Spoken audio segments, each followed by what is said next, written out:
आम डांगुर केमती दोली खेची भिडियोटी पूरा देखंतु। नमस्कार नमस्कार नमस्कार नमस्कार संग माने जय जगन्नाथ। मोर गोटे छोटिया मिनी ब्लॉग को मुझे पुणी थे आपण मानक स्वागत करछि।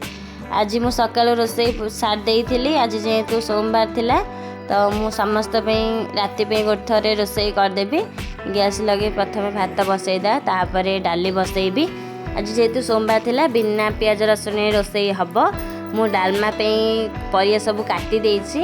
मु डालमा नहीं आलू फलकोबी आउ बाइगण आउ बीन्स नहीं फूलकोबी भी मु काटी देछि। देखौछि रु आपण माने को फूलकोबी नहीं आ मटर भी नहीं आउ टमाटो दीटा काटिक नहीं छोट छोट साइज। रोसई कला भितर डांगुर पळि आसला। एबे से बहुत दुष्ट होछि।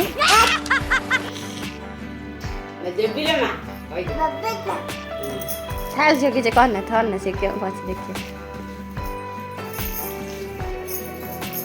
ए जयपुर चलना। ए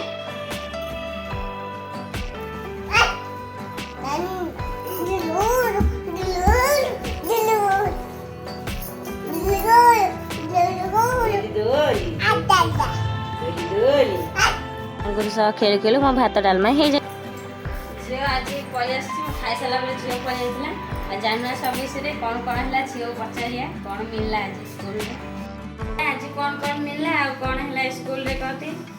आज आम दांड बुलिलु जानुआरी 26 रिपब्लिक डे विषय में भाषण कहलु। आ मत आज प्राइज मिलचे भाषण रे फर्स्ट प्राइज। झील को तो रिपब्लिक डे रे प्राइज मिलला। मो तरफ आपण समस्त को हैप्पी रिपब्लिक डे। आपण मानकर पिला माने को कंपटीशन रे भाग नै छनी कमेंट बॉक्स रे जणैबे। आ ए वीडियो टी जदि भल लागिथियो लाइक शेयर सब्सक्राइब कर देबे। रहउची जय जगन्नाथ।